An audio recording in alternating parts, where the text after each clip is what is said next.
안녕하십니까, 시청자 여러분. 오늘은 요한복음 제2장, 낡은 전통을 깨고 새 성전으로 오신 예수라는 제목으로 요한복음 2장에 대해서 두 가지 사건이 나오는데, 두 가지 사건을 통해 예수님에 대해서 깊이 알아보는 시간으로 하도록 하겠습니다. 예수님은 어떤 분이신지 보여주는 두 가지 사건이 요한복음 2장에 나옵니다. 첫 번째 사건은 가나 혼인잔치이고, 두 번째 사건은 성전을 깨끗이 했다. 이런 두 가지 큰 주제로 요한복음 2장이 서술되어 있습니다. 가나 혼인잔치에서는 예수님이 결혼잔치에 초대를 받아서 참석을 하시는데, 그때 어머니와 제자들도 함께 참석을 했습니다. 그런데 이때 문제 상황이 발생됩니다. 포도주가 떨어졌습니다.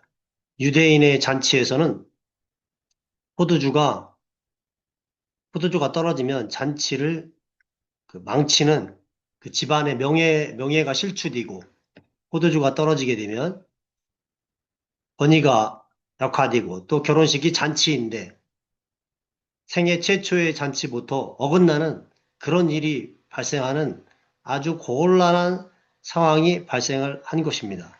이때 예수님께서 어떤 일을 하셨는지 다음 장면으로 가보겠습니다. 예수님이 지시를 하십니다. 정결 예식에 쓰는 항아리 6개가 있는데, 이 항아리에다가 물을 채워라, 가득 채워라, 이렇게 하시면서 이것을 갖다 줘라. 그러니까 물이 무엇으로 바뀌냐면 포도주로 바뀝니다. 물이 포도주로 바뀌는데, 사실 물이 포도주로 바뀌는 것은 저도 과학을 했습니다만 일반적인 화학 반응에서는 불가능한 것입니다. 물은 H2O입니다. H2O. 포도주는 술, 알코올을 의미하는데, 알코올은 메탄올 같은 경우는 CH3OH 이렇게 됩니다. 즉 원자가 바뀝니다. 수소와 산소. 근데 탄소, 수소, 산소가 들어갑니다. 탄소가 첨가됩니다. 화학 반응에서는 질량 보존의 법칙, 일정 성분비 법칙 이런 것들이 성립하는데, 여기에서는 원소가 바뀐다는 것은, 사실 지구상에서 원소가 바뀌는 것은 핵반응밖에 없습니다. 그러니까 태양이 핵반응인데 수소 핵융합 에너지에 의해서 수소가 이제 헬륨으로 바뀌면서 엄청난 에너지가 나오는 건데, 어마어마한, 사실 여기에서 어마어마한 기적을 예수님이 행하신 것이다. 이렇게 우리는 보게 됩니다. 그런데 예수님이 이 기적을 행한 것은 무엇을 의미하는가? 그것은 정결예식에 쓰는 항아리를 예수님이 사용하셨습니다. 정결예식이라는 것은 유대인들이 하나님 앞에 나아갈 때 정결하게 부정을 씻기 위해서 나갔다 올 때 손을 씻고, 또는 부정한 곳을 만졌을 때 정결하게 하는 예식에 쓰는 그런 물입니다. 즉 율법에 따라 쓰는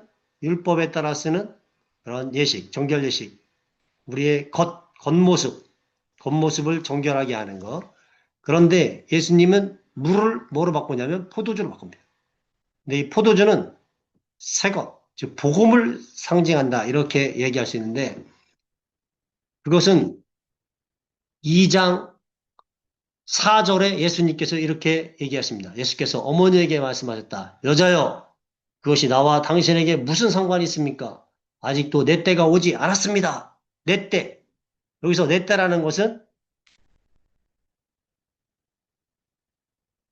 내 때라는 것은 예수님의 죽음, 십자가와 부활, 즉 복음 사건을 의미하는 건데, 이 복음 사건에서 최후의 만찬에서도 예수님이 최후의 만찬에서 제자들과 포도주를 주면서 이것은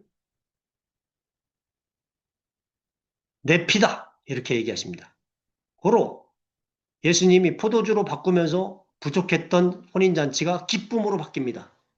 기쁨으로 바뀌는데, 결국 이것은 이제 앞으로 율법에서 복음으로 바뀌어서 기쁨의 예수님을 믿음으로 구원받는다는 것을 예표한다. 이렇게 볼 수가 있겠습니다. 그런데 여기서 보면 하인들은 기적을 알았습니다. 하인들은 예수님의 말씀에 순종했기 때문에 그때 물이 포도주로 바뀐 이 기적을 하인들은 알았습니다. 하인들은 과연 이분이 어떤 분인가 이렇게 생각했겠죠. 혼인잔치의 의미를 살펴보면 예수께서 첫 표적을 갈릴리 가나에서 행하였다. 이렇게 얘기합니다. 표적이라는 것은 이분이 누구인가? 기적이 아니라 기적은 기적인데 누구임을 암시하는 겁니다. 암시. 이분이 과연 누구인가? 갈릴리 가나에서 행하시면서 그의 영광을 나타내셨습니다. 영광. 예수님의 영광을 나타냈는데 예수님의 영광, 즉 예수님의 정체성. 예수님이 정체성이 뭐냐? 예수님의 정체성을 드러낸 사건이다. 이렇게 얘기할 수 있습니다. 예수님의 정체성. 잘 써지네요. 다음에 또 제자들이 그를 믿으니라. 그러니까 제자들에게는 믿음을 증가시켜주는 역할을 했다. 이렇게 제자들이 믿음을 증가시켰다. 가나안 혼인잔치의 의미는 갈릴리에서 예수님이 첫 표적을 행해서 잔치가 망해가는 그런 잔치를 풍성하게 모든 사람들의 기쁨으로 채워주는 이런 역할을 하셨고, 결국 가나 혼인잔치의 깊은 의미는 뭐라고 요한복음 11장에 서술되어 있냐면 예수님께서 이것은 첫 표적을 행하신 것이다. 근데 이 첫 표적은 예수님의 영광, 즉 예수님의 정체성, 내가 누구인가를 나타낸 것이고, 그를 통해서 제자들이 이분이 메시아구나 이렇게 믿을 수 있도록 예수님이 제자들에게 믿음을 증가시켜 준 사건이다. 이렇게 이해하시면 좋겠습니다. 두 번째 사건으로 넘어갑니다. 두 번째 사건은 성전을 깨끗하게 하셨습니다. 성전을 깨끗하게 하셨는데 예수님이 이제 다른 장면으로 넘어가서 6월절이 가까워져서 예수님이 예루살렘으로 올라가셔서 예루살렘을 방문하시게 됩니다. 예루살렘을 방문하셔서 어디를 가셨냐면 성전에 가셨습니다. 성전에는 이제 성전에 여러 가지 구간이 있는데 그 이방인의 뜰이라는 곳에서 상거래 현장이 있었던 것 같습니다. 그런데 예수님이 이렇게 보니까 보니까 거기에서 너무 화가 나는 겁니다. 사람들이 이방인의 뜰에서 소와 양과 비둘기 파는 사람들과 돈 바꿔주는 사람들이 앉아 있는 걸 보시고 노건으로 채찍을 만들어 양과 소와 함께 그들을 모두 성전에서 내쫓고 돈 바꿔주는 사람들이 돈을 쏟아버리시고 상을 둘러 엎으셨다. 엄청나게 화가 나셨는데 그 화가 나신 이유가 뭐라고 했냐면 내 아버지의 집으로 장사하는 집을 만들지 말라 그랬습니다. 여기서 다시 예수님의 정체성을 본인이 드러내십니다. 내 아버지의 집이라고 하십니다. 여기서 내 아버지의 집, 즉 하나님, 내가 하나님의 아들이다. 하나님의 아들이다. 메시아라는 것을 드러내셨습니다. 그래서 이렇게 성전 정화 활동을 하셨는데 이것은 제자들이 무엇이라고 기록했느냐? 17절에, 2장 17절에 제자들은 주의 집을 생각하는 열정이 나를 삼킬 것이다. 이렇게 기록을 해놨습니다. 하나님의 전을 사모하시는 그 열심, 예수님은 하나님을 진정으로 사랑하시는 분이시다. 이렇게 서술해 놓고 있습니다. 다음에 이 성전 정화 사건을 보면 그 뒤에 유대인들이 당신이 이런 일을 행하는데 어떤 표적을 보여줄 수 있느냐 이렇게 물어봅니다. 그러니까 이 성전을 허물어라. 내가 사흘 만에 일으키리라. 이것은 예수님의 부활을 예표하는 것입니다. 그러니까 유대인들이 이렇게 이 성전 짓는데 46년이나 걸렸는데 당신이 3일 만에 일으키겠다고? 나중에 예수님의 제자들이 예수님이 이렇게 한 얘기의 의미를 살펴보니까 예수님이 죽었다가 3일 만에 부활해서 예수님 본인이 성전된 것을 의미한다. 이렇게 기록해 놓았습니다. 이것은 예수님이 성전 정화의 깊은 의미는 예배의 중심축이 앞으로는 이동할 것이다. 구원받는 방법이 성전의 제사 제도에서 이제 나를 직접 영접하는 자, 즉 복음을 믿는 자, 회개하고 복음을 믿는 자, 이렇게 예배의 중심축이 이동할 것이다.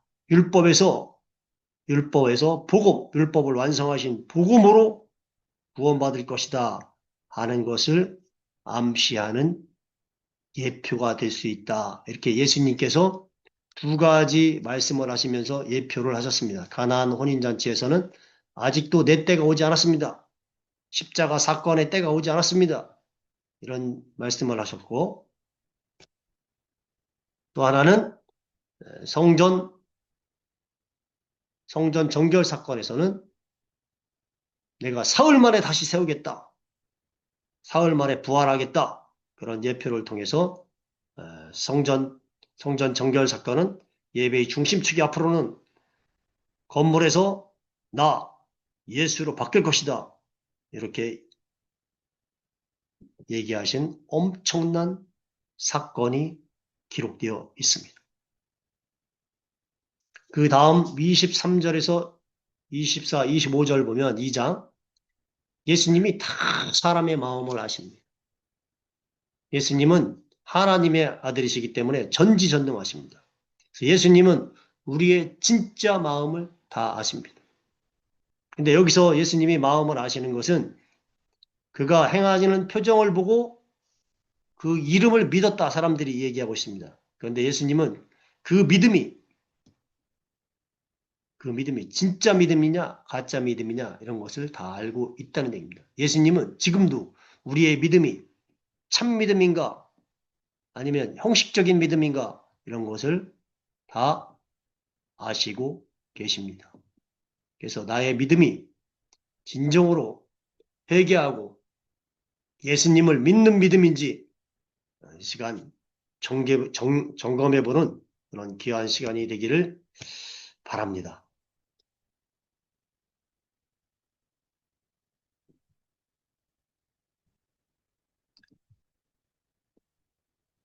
다음으로 2장의 전체적인 흐름을 보면 첫 번째 가나 혼인잔치에서는 포도주가 떨어진 사건이 납니다. 잔치가 망친 겁니다. 초출벌부터 망치는 겁니다. 집안의 망신입니다. 그런데 예수님은 첫 번째 표적, 당신이 누구이신가 정체성을 드러내는 표적을 통해서 결핍을 풍요롭게 바꾸는 하나님의 영광을 드러내신 분이다라는 것을 강조하고 있습니다. 두 번째는 가버나움을 방문하시는데 가버나움에서는 잠시 사역 준비를 위해 이동 단계를 거치시고 세 번째 성전 정결 사건에서는 6월절 예루살렘에서 성전의 장사꾼들을 이방인의 뜰에서 내쫓이는데 이것은 이방인도 예배할 수 있는 앞으로 내 집은 만민이 예배하는 집이다. 이런 것을 예표하는 사건이기도 하고 그 당시에 종교적 부패성을 경고하고 성전을 장사하는 집으로 만든 이런 세태를 질타하면서 예수님이 앞으로 내가 참성전이다. 이것을 이야기하는 그런 단계로 넘어갑니다. 그래서 성전 파괴와 재건 선언, 이 성전을 헐라 내가 사흘 만에 일으키리라. 이 말씀을 통해서는 앞으로 성전은 건물이 아니다. 건물이 아닌 예수의 몸, 부활한 나의 몸, 이것이 바로 참된 성전이라는 것을 강조하는 그런 흐름으로 넘어갑니다. 그래서 다음번에는 23절, 25절에서는 사람의 마음을 아시는 예수님, 표적을 보고 믿는 자들의 속마음을 깨뜨려 보십니다. 그래서 나의 믿음이 참 믿음인지 아니면 형식적인 믿음인지 신앙적인 종교적인 믿음인지 이것을 예수님이 꿰뚫어 보고 계십니다. 예수님은 전지전능하신 분입니다. 그래서 이 전체 2장의 흐름은 이렇게 진행된다고 할 수 있습니다. 그럼 요한복음 2장의 핵심 메시지는 무엇일까요? 예수님은 가장 좋은 것을 주시길 원하시는 분, 풍성하게 주시길 원하시는 분, 항아리에 가득 채워서 주시길 원하시는 분, 좋은 포도주, 이것은 나중에 예수님의 피를 예표하고 복음, 좋은 복음, 기쁜 소식, 이것을 예표하기도 합니다. 두 번째, 예수님은 성전이 기도하는 집임을 알기 원합니다. 그래서 신약 성경에 보면 나중에 우리의 몸이 성전이라고 했습니다. 바로 우리의 몸, 우리가 기도하는 사람이 되기를 원하신 예수님이 우리가 기도하는 사람이 되기를 간절히 원하신다는 것을 알 수 있습니다. 예수님은 우리의 마음을 다 아십니다. 우리의 믿음이 그냥 주일만 왔다 갔다 하는 썬데이 크리스찬인지 진짜 나를 진정으로 사랑하고 다른 사람을 섬기고 예배할 때 예수님을 간절히 원하는 자인지 예배 자리에 나올 때 예수님은 우리의 마음을 다 아시는 분이다 하는 것을 강조하고 있습니다. 다음, 구원은 앞으로 이제 제사제도, 성전제도가 아니라 예수님의 죽음과 부활로, 즉, 죽음과 부활로 완성될 것을 예수님이 암시하십니다. 예수님이 구원자로 오셨을 때 유대인들은 알아보지 못했습니다. 성전에서 헛된 예배를 드렸습니다. 예수님 참 성전을 알아보지 못했습니다. 우리도 요한복음 2장을 읽으면서 예수님의 마음을 간절히 알아가는 시청자 여러분과 제가 되기를 원합니다. 신학적 흐름을 한번 살펴보도록 하겠습니다. 가나 혼인잔치에서는 변화를 의미하는 것입니다. 정결 예식에 쓰이던 율법주의에 쓰이던 물이 포도주, 율법적 전통이 예수님으로 인한 기쁨의 잔치로 대체되었음. 즉 율법적 정결이 복음으로 대체됨을 암시하고 있습니다. 그것은 4절에서 아직도 내 때가 오지 않았습니다. 이렇게 얘기한 것과 일맥상통합니다. 그러니까 4절에서 이미 예수님께서 암시를 주셨습니다. 이 포도주가 복음일 것이다. 이렇게 암시를 주셨고 성전 정결 사건에서는 심판과 회복, 껍데기만 남은 유대교의 중심부를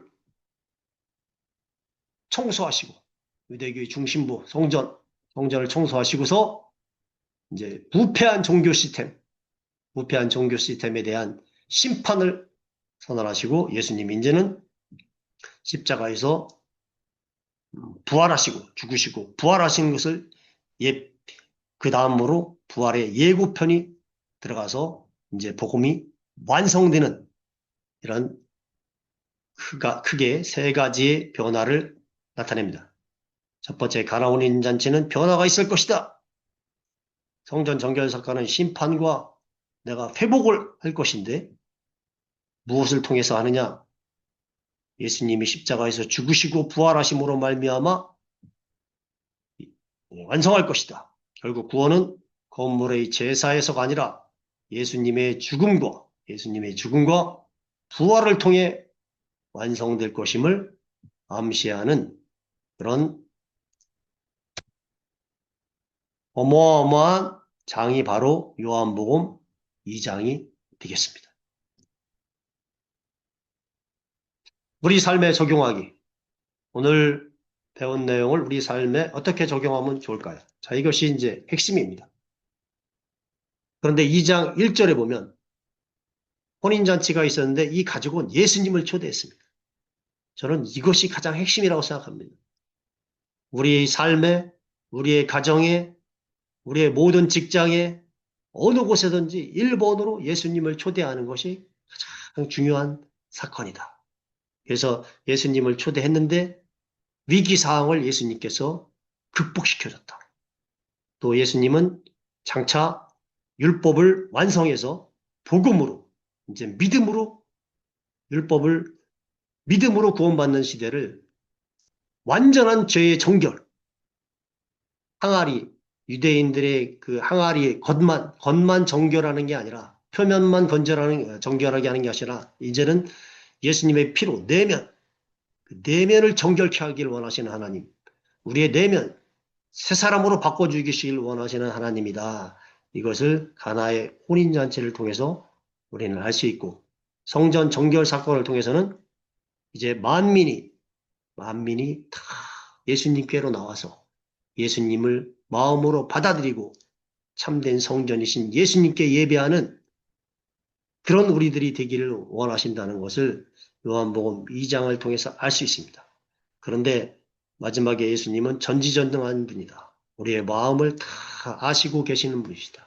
나의 마음이 어떤지 예수님은 다 알고 계신다. 그래서 예수님께 나의 마음을 진심으로 토해내고 하나님 앞으로 나아가서 고백하는 것이 바로 우리의 기도가 되었으면 좋겠다. 그것이 오늘의 요한복음 2장을 제가 한번 제 삶에 적용해 봤습니다. 여러분들도 각자 그 2장을 들으면서 느낀 이것을 오늘 또 오늘의 삶에 또 우리의 일주일의 삶에 앞으로 평생의 삶에 어떻게 적용할지 뭐 각자 생각해 보시는 귀한 시간이 되기를 축복합니다. 오늘 시간 배운 내용을 간단하게 초등학교 수준으로 한번 퀴즈를 만들어 봤습니다. 예수님이 물을 무엇으로 바꾸셨나요? 그렇죠. 포도주. 띵동댕. 맞습니다. 다음 기적이 일어난 지방은 어디일까요? 가나죠. 가나에서 기적이 일어났다고 했습니다. 예수님은 왜 성전을 깨끗하게 하셨나요? 내 집은 만민이 기도하는 집이다. 이렇게 말씀하셨죠. 내 아버지의 집에서 정체성을 완전히 드러내셨습니다. 내가 하나님의 아들이다. 예수님은 사람의 무엇을 아셨나요? 예수님은 사람의 마음을 다 아십니다. 모든 마음을 아시기 때문에 예수님 앞에 나아가서 자기의 마음을 토로하면 예수님이 다 듣고 응답하여 주십니다. 예수님을 믿으면 우리는 누구의 자녀가 될까요? 하나님의 자녀가 됩니다. 그렇죠. 이렇게 간단하게 2장을 퀴즈로 한번 알아봤습니다. 요한복음 2장 시청해 주셔서 감사합니다. 우리 모두 날마다 성경을 묵상하고 성경은 예수님인데 예수님의 한 일의 그 깊은 의미 그것을 알아가면서 예수님이 얼마나 선하신 분이고 예수님이 얼마나 우리를 사랑하시는 분인지 날마다 깊이 알아가는 저와 여러분이 되기를 원합니다. 구독과 좋아요는 사랑입니다. 감사합니다.